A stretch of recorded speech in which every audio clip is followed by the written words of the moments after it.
ಏನಾಗಿತ್ತು? ಇಲ್ಲ ಸರ್, ಅಂಗಡಿಗೆ ಇದ್ದೀವಿ. ಅಂಗಡಿ ಓಪನ್ ಇತ್ತು. 8 ಗಂಟೆಗೆ ನಾನು ಮನೆಗೆ ಬಂದೆ. ಏನು ಅಂಗಡಿ ಇತ್ತು ನಮ್ಗೆ? ಎಲೆಕ್ಟ್ರಿಷಿಯನ್ ಅಂಗಡಿ. ಫಸ್ಟ್ ಡಿಪೋದಿಗೆ ಎಲೆಕ್ಟ್ರಿಷಿಯನ್ ಅಂಗಡಿ. 8 ಗಂಟೆಗೆ ನಾನು ಮನೆಗೆ ಬಂದೆ. 9:25 ಆಗಿತ್ತು. ಏನಪ್ಪ ಊಟಕ್ಕೆ ಮಾಡಬೇಕು ಬರ್ತೀಯ ಹಂಗೆ ಅಂತ ಕೇಳಿದೆ ನಾನು. ಇಲ್ಲ ನೀವು ಊಟ ಮಾಡಿ ಒಂದು 10-15 ನಿಮಿಷ ಲೇಟ್ ಆಗುತ್ತಾ ಅಂತ. ಊಟ ಮಾಡಿ ಹೊರಗೆ ಗೇಟಿಗೆ ಬಂದಿಲ್ಲ ನಾನು. ಈಗ ನ್ಯೂಸ್ ಬಂತು ಸರ್. ಮಿಸ್ಟರ್ ಕಣಕಲ್ ಅಲ್ಲ ಏನಾರ ಇನ್ನೊಂದು ಏನಂತ ಅದು ಯಾವುದೂ ಇಲ್ಲ ನಮ್ಮಲ್ಲಿ. ಅಲ್ಲಿ ಮನೆ ತಕ ಹೋಗಿ 4 ವರ್ಷ ಆಯ್ತು, ಅಲ್ಲಿನೂ ಯಾವುದೂ ಇಲ್ಲ. ಅಂಥವ್ರು ಯಾರು ಇಲ್ಲಿನೂ ಇಲ್ಲ. ಅಂಗಡಿ ತಕನೂ ಯಾರು ಅಂತ ದುಶ್ಮನಿಗಿರಿ ಇಲ್ಲ ಅಂತ ಯಾವಿಲ್ಲ. ಎಲ್ಲ ರೀತಿ ನಕ್ಕೊಂತ ಆಡ್ಕೊಂತಾನ ಮಾತಾಡ್ಕೊಂತದೆ.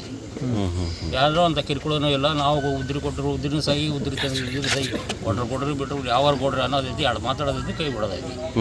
ಇದು ಬಿಟ್ರೆ ಬೇರೆ ಉದ್ದೇಶ ಯಾವುದೂ ನಮಗೆ ವೈರತ್ವ ಅನ್ನೋದು ಇಲ್ಲ. ಅಲ್ಲ ಸರ್, ಅವರು ಯಾರು ಏನು ಅಂತ ಏನಾರು ಗೊತ್ತಾಗತ್ತಾ? ಅದು ಏನೈತೆ ಸರ್ ಗೊತ್ತಿಲ್ಲ. ಈಗ ಎಲ್ಲ ಯುವಕರು ಇದಾರ. ಅವರು ನಿಮ್ಮ ಮಗನ ದೋಸ್ತರು ಏನಾರ ಅದಾರ? ದೋಸ್ತರು ಭಾಳ ಜನ ಅದಾರ ಸರ್. ಎಲ್ಲ ಇಲ್ಲೇ ಅದಾರ ಎಲ್ಲರಿಗೆ. ಅವರು ಅದನ್ನ ದೋಸ್ತರು ಎಲ್ಲರೂ ಸುತ್ತಾರದಾರ. ನಾನು ಸುತ್ತಾರದನ ಅದಾರ ಅವ್ರ ದೋಸ್ತರು. ಅವ್ರು ಬೇಕಾದವರು ಅದಾರ. ಎಲ್ಲ ಅವ್ರ ಕೆಲಸ ಅವ್ರ ಜೊತೆ ಕೆಲಸ ಮಾಡಿದ್ರು, ಓದೋರು ಅದಾರ. ಅವ್ರ ಜೊತೆ ಅಂಗಡಿಯಾಗ ಸಾಮಾನು ಮಟೀರಿಯಲ್ಸ್ ಒಯ್ಯೋರು ಅದಾರ. ಎಲ್ಲರೂ ಅದಾರ. ಯಾಕಾಯ್ತಂತ ಅನ್ಸುತ್ತೆ? ಏನು ಗೊತ್ತಾಗಿತ್ತು? ಅದು ಏನು ಅನ್ನೋದು ಅದ ಗೊತ್ತಿಲ್ಲ. ಯಾಕೆ ಹಿಂಗಾತ ಅನ್ನೋದು ಗೊತ್ತಿಲ್ಲ. ನಿಮಗೆ ಎಷ್ಟನೇ ಮಗ ರೀ? ಏನು ಮದುವೆ ಆಗಿತ್ತಾ? ಏನು ಮದುವೆ ಆಗೈತೆ ಸರ್. ಒಂದು ಮಗಳು ಅದಾಳ, ಮತ್ತು ಸೊಸಿ 2ನೇ ಗಂಡ ಅದಾಳ. 4 ಮಕ್ಕಳಾಗ 3 ಹೆಣ್ಣು ಮಕ್ಕಳು, 1 ಗಂಡು ಮಗ. ಇದು 3ನೇದ ಸಣ್ಣಾಕಿ. 4 ಮಂದಿ ಮಕ್ಕಳು ಮದುವೆ ಐತಿ. ನಿಮ್ಮ ಅಂಗಡಿಯಾಗ ಇರ್ತಿದ್ದ ನಿಮ್ಮ ಮಗ? ನಮ್ಮ ಅವನ ಸ್ವಂತ ಅಂಗಡಿ ಮಾಡಿರೋದು. ಅವನ ಕಡೆ ನಾನು ಕುಂದ್ರೋದು. ನಾನು KSRTC ಮೆಕ್ಯಾನಿಕ್ ಇದ್ದೆ. ರಿಟೈರ್ಡ್ ಆದ್ಮೇಲೆ ಅವನ ಜೊತೆಗೆ ನಾನು ಮಾಡ್ತಾ ಅದೀನಿ. ಅಲ್ಲಿ ಹೊರಗೆ ನನ್ನ ಅಂಗಡಿ ನಂದ ಅಲ್ಲಿ ಅಲ್ಲಿ ಅಡ್ಡಾಡೋದನಂತೆ ಮಗನ ಅಂಗಡಿ ಕುಂತ್ಕೊಂಡೈತಿ. ಇದು ಮಾಡ್ಕೊಂತ ಇದೀವಿ ನಾವು. ಯಾವತ್ತನೇ ಹಿಂದೆ ಗಲಾಟೆ ಯಾವ್ದು ಇನ್ನವರೆಗೂ ದೇವರಾಣೆಗೆ ಗಲಾಟೆ ಅಲ್ಲ. ಚಾಕು ತಗೊಂಡು ಚುಚ್ಚು ಅಂತ ಅಷ್ಟು ಭೀಕರವಾಗಿ ಏನು ಮಾಡ್ತಾರೆ ಇನ್ನವರೆಗೆ ಅಂತ ದೇವರಾಣೆಗೆ ನಾನು ಹೇಳ್ತೀನಲ್ಲ, ಯಾವುದು ಗಲಾಟೆ ಇಲ್ಲ. ಯಾರಾದ್ರಿಗೆ ಅಲ್ಲಿ ಓಣ್ಯಾಗಾರ ಮನೆ ಈಗ 4 ವರ್ಷ ಅದ ಮನ್ಯಾಗ ಒಬ್ಬೊಬ್ಬರಿಗಾರ ಕೇಳ್ರಿ. ಒಂದು ಅಪಾರ್ಟ್ಮೆಂಟ್ ಅಲ್ಲ, ಅದು ಒಬ್ಬರ ಜೊತೆಗಾರ ನಾವು ಎಲ್ಲ ಅಲ್ಲ ಅಂತ ಮಾತಾಡೋದು. ನಮ್ಮ ಪಾಡಿ ನಾವು ಅವ್ರ ಪಾಡಿಗೆ ಅವರು. ಈಗ ಕೊಲೆ ಮಾಡಲ್ಲ, ಅವ್ರಿಗೆ ಏನಾಗ್ಬೇಕಂತೀರಿ ನೀವು? ಏನು ಶಿಕ್ಷೆ ಆಗ್ಬೇಕು? ಯಾರು ಅನ್ನೋದು ಗೊತ್ತಿಲ್ಲ. ಶಿಕ್ಷೆ ಏನಾಗಬೇಕು ಅಂತ ನಿಮ್ಮ ಮಗನ ಕೊಲೆ ಮಾಡೋದು. ನಿಮ್ಮ ಹೆಸರು ರೀ? ನಜೀರ್ ಅಹ್ಮದ್. ಚಿತ್ತವಾಡಿಗೆಯವರು ಬಣಗಾರೋಣಿ ಅಂಥೇಳಿ ಮಾಹಿತಿ ಸಿಕ್ಕಿದೆ. ಮತ್ತು ಅಲ್ಲಿ ಅವ್ರ ಮನೆ ತಾಗೇ ನಮ್ಮ ಯೂನಿಸ್ ಅವರ ಮಾವರ ಇಬ್ಬರು ಯಾರೋ ಹೆಣ್ಮಕ್ಕಳು ಅವರು ಇದ್ದಾರಂತಿನ್ನ.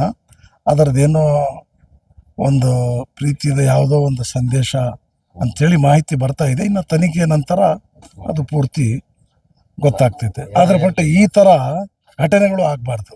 ಏನೇ ಇರಲಿ, ಯಾವುದೇ ಇರಲಿ, ನಾವು ಕುಂತು ಬಗೆಹರಿಸ್ಬೋದಾಗಿತ್ತು. ಬಟ್ ಇದು ಒಂದು ಖಂಡನೀಯ. ಇಂಥ ಘಟನೆಗಳು ಆಗಬಾರ್ದು. ಈಗ ಮದುವೆ ಆಗಿದೆ, ಈ ತರ ಚಾಕು ಚುಚ್ಚೋದು, ಆಮೇಲೆ ಖಾರದ ಪುಡಿ ಹಚ್ಚಿದಾರ ಕಣ್ಣಿಗೆ, ಹಿಂಗಾದ್ರೆ ಹೆಂಗ? ಇಲ್ಲ, ಈ ಥರ ಅದು ಆಗಬಾರ್ದು.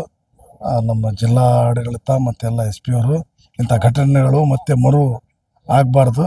ಏನು ಇರ್ಲಾರ್ದ ಚಾಕು ಓಡಾಡ್ತಾ ಇದ್ದಾರೆ. ಅಲ್ಲ, ಇವತ್ತು ಏನು ಸುಮಾರು 10 ಗಂಟೆಗೆ MP ಪ್ರಕಾಶ್ ನಗರ್ನಲ್ಲಿ ನಜೀರ್ ಸಾಬ್ ಅವ್ರ ಮಗ ಯೂನಿಸ್ ಅಂತೇಳಿ ಅವ್ರಿಗೆ ಇಬ್ಬರು ಹುಡುಗರು,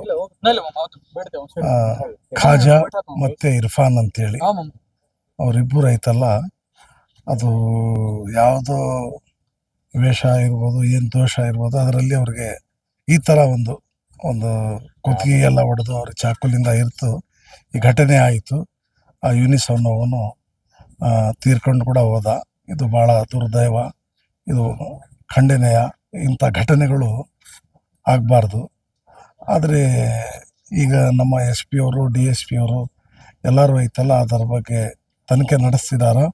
ಮತ್ತು ಅವರು ಏನು ಇಬ್ಬರು, ಒಂದು ಖಾಜಾ ಮತ್ತು ಇರ್ಫಾನ್, ಅವರು ಸ್ವಯಂ ಬಂದು ಅದು ಅವ್ನಿಗೆ ಹೊಡೆದ ನಂತರ ಪೊಲೀಸ್ ಸ್ಟೇಷನ್ಗೆ ಬಂದು ಅವರು ಸರೆಂಡರ್ ಆಗಿದ್ದಾರೆ. ಆ ತನಿಖೆ ಮಾಡ್ತಾ ಇದ್ದಾರೆ ಯಾಕೆ ಈ ಥರ ಆಗಿದೆ ಅಂತ. ಬಟ್ ಇಂಥ ಒಂದು ಘಟನೆ ಇದು ಆಗಬಾರ್ದು. ಇದು ಖಂಡನೆ ಅಂತ ನಾನು ಹೇಳ್ತೀನಿ. ಮತ್ತು ಯಾರೇ ಇದರಲ್ಲಿ ಇದಾರ ಏನೈತೆ ಅದರ ಮ್ಯಾಗ ಕ್ರಮ ಜರುಗಿಸ್ಬೇಕಂತೇಳಿ ಮುಖಾಂತರ ನಮ್ಮ ಕಾರ್ಯಕ್ರಮಗಳನ್ನು ನೀವು ನೋಡ್ತಾ ಇದ್ರೆ ನಮ್ಮ ಚಾನೆಲ್ ಅನ್ನ ಸಬ್ಸ್ಕ್ರೈಬ್ ಮಾಡಿ, ಪಕ್ಕದ ಬೆಲ್ ಐಕಾನ್ ಒತ್ತಿ ನಮ್ಮನ್ನ ಬೆಂಬಲಿಸಿ. ಹಾಗೆ ನಮ್ಮ ಕಾರ್ಯಕ್ರಮಗಳನ್ನ ಲೈಕ್ ಮಾಡಿ, ಕಮೆಂಟ್ ಮಾಡಿ, ಅದನ್ನ ಬೇರೆಯವರಿಗೂ ವಾಟ್ಸ್ಆಪ್ ಮೂಲಕ ಶೇರ್ ಮಾಡಿ. ನೀವು ಹೀಗೆ ಮಾಡಿದಾಗ ನಮ್ಮ ಚಾನೆಲ್ ಮತ್ತಷ್ಟು ಜನರಿಗೆ ತಲುಪಲು ನೀವು ನಮ್ಮೊಂದಿಗೆ ಸಹಕರಿಸಿದ ಹಾಗಾಗುತ್ತೆ. ಇದು ನೀವು ಯಾವುದೇ ಖರ್ಚಿಲ್ಲದೆ ಕೆಲವೇ